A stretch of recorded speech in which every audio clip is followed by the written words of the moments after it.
We are back. We are home. We are Wimbledon.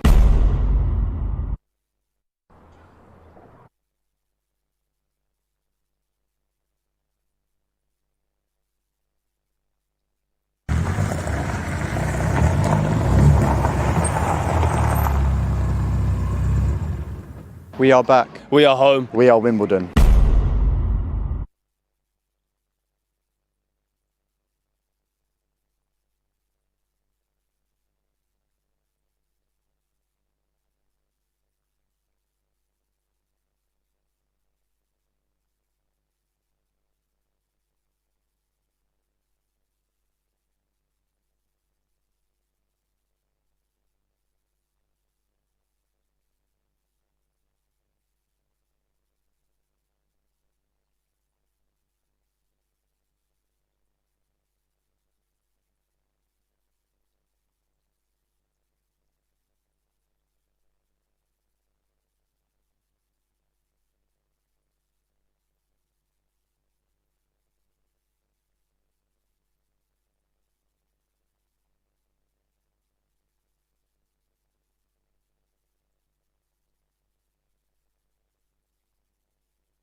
Hey?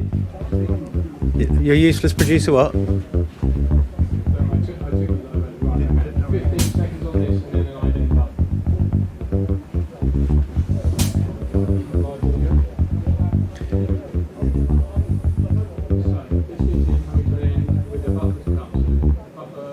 We are back. We are home. We are Wimbledon. So welcome back to Plough Lane, and it's fantastic to be talking to you after such a great win at the weekend. We're going to bring you all the team news and look ahead to tonight's game in the company of obviously of the commentators. But let's start by reminding ourselves of what happened on Saturday.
Well, it was not the greatest start, but what a performance from the lads, and what a turnaround. Just that disappointing, obviously, sending off. But if you're wondering, that's the biggest Dons away win since beating Bradford 4-0 in January 2018, and the first time we've won any league game by more than one goal since Southend in October 2019. Those were the goals. Now let's find out what the gaffer had to say. Here's the thoughts, obviously. Mark Robinson 5-1 here at Accrington Stanley today. Was that as good as the scoreline suggests? I think so, yeah. Obviously when you go 1-0 down early from the set piece, the manner, because we knew that was a big threat of theirs at set pieces, so you kind of think, oh, here we go. But I thought then the character was excellent, and the way we played, the manner of the performance, and having the end bit that's obviously crucial, which we've been trying to find over the weeks that we've been together. No, I think it was. I was pleased with every single bit of it up until probably, say, the 85th minute, when I feel we lacked just a little bit of discipline, which kind of led to Ben getting sent off. But, you know, they're a young group, that's part of their learning. But no, so much to be pleased about. What seemed to really stand out from the press box was the attitude of just keeping on going. There was no let up, was there? That must have really pleased you. Yeah, and that's what we've talked about. You know, we've shown it. You know, it's Charlton second half, we've shown it. Sort of Blackpool. You know, there's been games where we've shown it, and I've said it's got to be relentless. You know, everything we do has to be relentless. You know, and that's what they were today. They were relentless, and we had a really good meeting during the week and talking about, you know, it's not just being, obviously we want to play good football, we want to be exciting, but you've got to find an edge, and it was all the week has been about finding that edge, and today we found it, and now we've got to keep it. We've waited a long time for that from Ollie Palmer, but certainly worth the wait in the end. Yeah, today's performance. I thought he was excellent, and like you said, not just in his, just the way he just run everything down, chased everything down, and you know, you can never underrate that. There is no replacement for hard work, no matter how good you are or who you are. And Ollie showed that, and other players did as well. You know, the younger players. You know, Rudy winning 5, 6, 10 headers. You know, and I said that's all part of the game. You can have all the ability in the world, but you've got to do all those sides of the game as well. So, but Ollie was really, really pleased. And now Bashar, he went on loan early in the season to Billericay. Even that didn't work out. But what a special talent he is. Yeah, people have unconscious bias, unfortunately, with small players. It's something, you know, I've talked to you about for many, many years. People look at size, make up their mind, and I've just got so much belief in the lads. But it's not just me. The players have got so much belief in the lad, and they always have since he trained with them. And you know, and I thought actually, you know, it took him probably 10, 12 minutes to settle in today a little bit. Probably was because, you know, you come up here and you don't get much more of a physical test than coming to Accrington. And once he settled in, he was great. And yeah. In terms of following this up, though, you have talked in past occasions about it's got to be followed up with another victory. I guess you're really trying to push the boys on now. Of course, and that's what we've just said in the dressing room. You know, that is what it's all about. You've got to find, and I know people have had a little dig when I talk about performance, but they got to understand I am talking about winning when I'm talking about performance, because that's what brings winning is constant performance and what you saw today. So, you know, if we go and over-celebrate this, then the performance dips, you don't win. So it's not performance over winning. Winning is everything, but it's the performance that brings winning, and all the manners, all the elements you saw today that bring out a performance. And if you do that consistently, you know, you will win football matches more consistently. And then on the ones you don't, you can always go back and reflect on the small detail. But no, so that's all it's about now, Chris. Players will enjoy their moment. I really hope the fans enjoyed it, because that's obviously so important.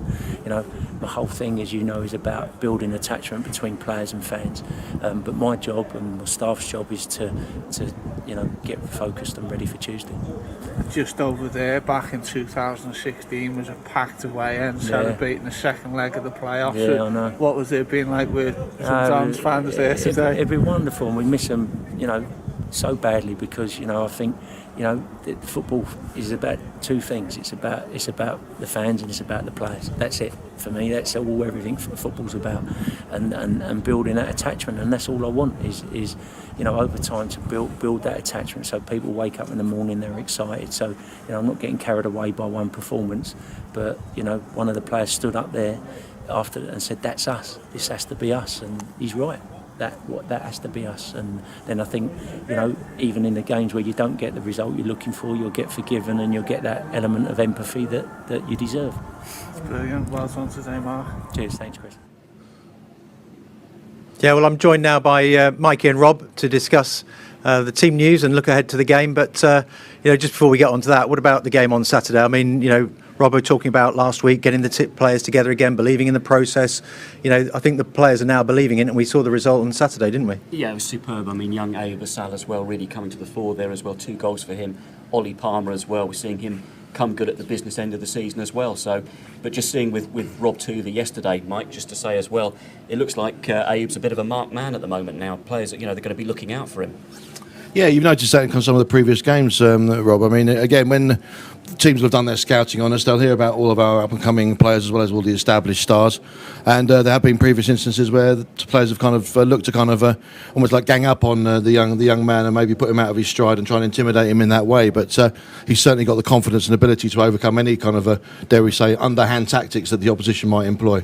And we've had some different trips up there, haven't we, to Accrington? Some different experiences. I mean, the fans missed that one, didn't they, on Saturday? That was the big loss. Well, exactly. Yeah, I mean, it's a tough place to go. You know, John Coleman there is really knows his stuff up there in terms of with Accrington as well. He's done a fantastic job, and you've got to perform to get a result there as well.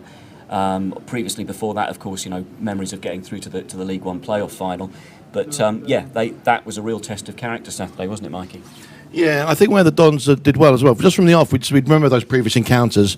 The recurring theme was that we'd always let Accrington get into their stride early and start to raise the tempo, dictate the play themselves, and we would then kind of follow suit and sometimes trail in their wake, often with a deficit of 1 or 2 goals to our name. But even though they did still take the lead in the 4th minute, we got back on track really quickly. Got the 2 goals through Palmer, and then 3-1 at half time.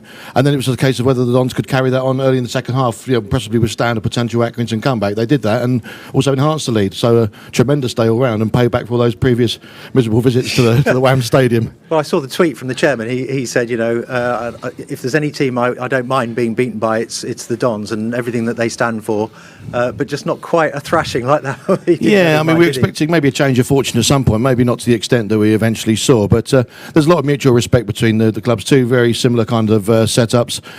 Again, two sets of fans who wouldn't let their clubs die. So whilst there's heats of battle on the field, off the field there's a very healthy mutual respect there, I think, between the two clubs. So how does Robbo sort of taper that now and keep the feet on the ground? And tonight's game, Ipswich team news, what's his message going to be to the players, and how do you think they approach this one? I think it's a big opportunity. I mean, in the past, of course, obviously, you've been with both clubs, Ipswich and Wimbledon, yourself in your career, but with Ipswich as well, of course. I mean, you look at the tradition, the history of them, UEFA Cup, FA Cup back in the 80s, but now it's what Robbo and Rob Tuvey have been saying going into this game. It's just 11 versus 11. We're coming off the back of a good 5-1. New manager in there, of course, at Ipswich, Paul Cook as well, but an opportunity for Wimbledon to get a result here tonight ahead of a big game here on Saturday against Swindon. It takes a little bit of the pressure off, doesn't it? Yeah, it does. And what's their big threat? What do we see as their big threat, and how do we worry about that? Do we play and impose our game on Ipswich tonight? Yeah, I mean, I think they've adapted to this sort of level of football now, haven't they? As well, with Sunderland as well, the teams that have come down and they know they've got to sort of sort out getting the right manager, the right players for the job as well. But we've just got to concentrate on what we do. And coming off the back of that 5-1, I think Mikey, particularly with Joe Pigott back on the score sheet as well now, that's an aspect that's going to be really positive going into this one. Yeah, very much so. I mean, in terms of Ipswich, also they've got to temper their fans' expectations. Obviously, you've mentioned FA Cup, UEFA Cup, of course, First Division champions 1962 under Alf Ramsey, 13 years with Bobby Robson in charge. So they're a big club, and they've got big expectations. We've got a not particularly good record against Ipswich. We've not won in 10 previous games going back to 1989, but no reason why that can't start this evening. The Dons have shown what they're capable of in front of goal. Ipswich don't score many goals themselves, so whilst we can certainly win it, maybe not necessarily a hatful of goals, maybe as we saw on Saturday. Yeah, and Joe, how many goals is Joe on now? 17, yeah. So, he's looking to break through that magical sort of 20 target for the season, which I think he's capable of. And overall for Wimbledon, what's he at? He's done well, hasn't he? On the brink of 50, isn't he? I think he's on 49. I think tonight, could be the moment. So, yeah, it's an exciting game to look forward to. Obviously, I'm looking forward to it. My former team, Ipswich, as well. See how they're doing. But listen, don't forget, if you want to see today's game, you need to get yourself an iFollow Match Pass via the club website. That's obviously afcwimbledon.co.uk. Full live coverage available with commentary from Rob and Mikey. So, gentlemen, good luck. Thanks for coming and joining us. Enjoy the game. Cheers, guys. Thank you. Okay, so many thanks to Rob and Mikey. While they go and get ready, there was a fascinating interview with Ollie Palmer talking after the game about overcoming his injury frustrations and the perspective he's gained from the problems so many people are facing. Well worth checking out the full video on the club website, but we'll just bring you a little clip now when Rob then asked him about his strike. What can we say about Abe Assal, because he looks like he's going to be a special talent for this club? Yeah, when you're putting things on his head like that, it makes it easy for him, doesn't it? No, I'm joking. He's a good little talent. He's in and around tight spaces, low sense of gravity. He's a good player. No, that's what I kept looking at the screen. I actually think he got on the ball enough today, but he still got his 2 goals, and that speaks volumes. I thought you hadn't got it. So it was good for him to get his 2 goals. It's a good confidence boost, and hopefully he can kick on as well. But also a lot of people make a lot about his size as well. He's not intimidated out there at all, is he? No, not at all. He's a confident lad. I can't hear a thing because this is when too I loud. first signed. He's a confident lad. And he's a really good kid. He wants to learn, he wants to listen, but he's brave in different ways, and he's proved that today, and he's proved that since he come in the team. And all our young lads are the brave young players, and they've got a lot to learn. But if they are willing to learn, which they are, they'll 17, come a long way. But what about Pigs as well? I mean, do you think that's probably with yourself and Assal as well, taking that a little bit off his shoulders as well to score again? Yeah, of course. I mean, Pigs has scored again today, a wonderful free kick, and when I think you've got another out-and-out striker alongside you, it takes the pressure off of him. I mean, they were saying today they didn't know who to pick up, especially because they don't know where the ball's going. So it causes complications, but also Ryan offers different problems. Abe's running behind, Rudy's running behind. it's good to have them options. It's really important. So everyone's bringing something to the team, which is vital. But can't get carried away. We've got to continue this now for the next few games until the end of the season. But that's the result of staying positive, isn't it, within the camp? We've seen that now this afternoon. We've got to build on from that. Yeah, we've got to build on. And we haven't done that all season. We haven't put back-to-back wins together all season. So we've got to do that, and that's massive on Tuesday and again on Saturday. Ollie, very well done tonight. Thank you. Yeah, it was great. And Ollie Palmer talking there after bagging a brace on Saturday. Now, he alluded to it there, but it's been months since the team won 2 games back-to-back. That's very much the aim, obviously, tonight, of course. So yesterday at the training ground, first-team coach Rob Tuvey was asked, first of all, about the form of Ayoub Assal, and then, of course, looked ahead to tonight's challenge. Ayoub Assal, you know him very well. He was targeting a Ballon d'Or after Shrewsbury. What did he have to say after his performance against Accrington? Yeah, no, you can see he's growing with confidence in every performance that he's putting in at the moment, and that's really good to see. I think that he's becoming a bit of a marked man, which is what he had at under 18s, and now he's experiencing that in the first team. But that's for him now to problem solve. But we know his potential. There's more to come from him for sure. He will set himself individual targets, I know that, and he set himself goal targets from now to the end of the season. But overall, it's just about getting his development right, and me and Robbo and the rest of the staff sitting down and making sure that long term we get his development right, whether that's him having a consistent run of games in the first team or whether we take him out here and there, and making sure that we're still sitting down with him on the videos and looking at how he can improve his game as well, because he's still a young player. Yeah, I was going to ask you about Paul Cook, because we saw it in Sunderland as well. Both those big clubs, they're kind of adapting to this level now, getting managers that know this level of football, don't they? Yeah, I think obviously you get changes of managers throughout the season, and some take off straight away and some are slow burners. But no, he's done really, really well since he's gone in, and obviously they're starting to adapt to his brand of football. And hopefully tomorrow night it doesn't work for him, but I'm sure long term they'll be fighting up at the right end of the table. A couple of disciplinary matters to clear up with you. Ben Hennigan, there's nothing we can do about that. He is suspended, of course, but Dan Choker, he played in that development game last week. Is he going to be available? Yeah, so Dan's available. So Dan will be available for selection, and obviously it's a good opportunity for Dan and PK to sort of go up to each other, go against each other now for the spot that Ben won't be available for tomorrow night.